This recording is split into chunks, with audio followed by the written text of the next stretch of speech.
Police मुख्यालय द्वारा जो है निर्देशित ये 3 दिवसीय प्रशिक्षण सत्र हम लोग चला रहे थे, जिसमें 3 बैचेज़ में हम लोगों ने पूरे जिला पुलिस के अनुसंधानकों को बांटा था। करीब पौने 300 का ये बैच बनाया गया था, जिसमें जिला पुलिस, रेल पुलिस और बीएमपी के जो अनुसंधानक हैं उन सभी को यहाँ पर ट्रेनिंग दी गई। और इसमें जो 1 जुलाई से नए कानून लागू हो रहे हैं, भारतीय न्याय संहिता, भारतीय न्याय प्रक्रिया संहिता और भारतीय साक्ष्य अधिनियम, इन सभी के बारे में क्या क्या बदलाव किए गए हैं, कैसे हम लोग को उसको इम्प्लीमेंट करवाना है, उन सब विषयों के बारे में इनको जानकारी दी गई। अनुसंधानकों को विक्टिम ओरिएंटेड पुलिसिंग के बारे में बताया गया है कि कैसे कम समय में वैज्ञानिक तरीके से अनुसंधान करके केस को शीघ्रातिशीघ्र चार्जशीट करवा करके हमें इंसाफ दिलाना है, उसे जजमेंट तक लेके जाना है।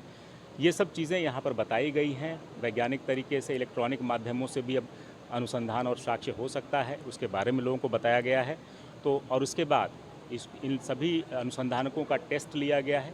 हर एक बैच में करीब 20-20 लोगों को चिन्हित किया गया जिन्होंने अच्छा परफॉर्म किया है, और आज उन्हें हम लोगों के द्वारा प्रशस्ति पत्र देकर पुरस्कृत किया गया है। उनका मनोबल बढ़ाया गया है ताकि वो और अच्छे से सीख सकें और लोगों को इंस्पायर कर सकें इन नए कानूनों को अच्छे तरीके से आत्मसात करने के लिए। संहिता जो है पहले आईपीसी कहा जाता था, उसे अब भारतीय न्याय संहिता का नाम दिया गया है। इसमें सेक्शंस कम किए गए हैं और सेक्शंस को वृहत रूप से किया गया है, जिसमें बहुत तरीके की नई चीज़ें जोड़ी गई हैं। बहुत जो पुरानी चीज़ें थी अंग्रेज़ों के ज़माने की, जो ऑब्सोल्यूट हो चुकी थी, उनको हटाया गया है। इसी प्रकार भारतीय दंड संहिता थी पहले सीआरपीसी, उसको अब भारतीय न्याय प्रक्रिया संहिता के नाम से जाना जा रहा है।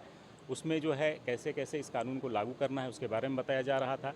इंडियन एविडेंस एक्ट हुआ करता था, उसको अब भारतीय साक्ष्य अधिनियम के नाम से जाना जा रहा है। उसके बारे में हमें साक्ष्य कैसे जुटाना है, कैसे कोर्ट में उसे उपस्थापित करना है, जिससे न्याय अच्छे तरीके से मिल सके, एक केस में जो है उसकी परिणति अच्छे केस जजमेंट में हो सके। इन सब विषयों को लेकर के लगातार इस पर ट्रेनिंग दी जा रही थी, जो पटना पुलिस मुख्यालय से ट्रेनिंग हो रही थी, और उसको हम लोग यहाँ हाइब्रिड मोड में वीडियो कॉन्फ्रेंसिंग के माध्यम से अपने अनुसंधानकों तक हम लोग ये बात पहुँचा रहे थे। 60 लोगों को 20-20 की संख्या में 60 लोगों को पुरस्कृत किया गया है, जिसमें जिला पुलिस के, रेल पुलिस के और बीएसएफ के भी अनुसंधानक लोग हैं यहाँ पर, जिनको पुरस्कृत किया गया है।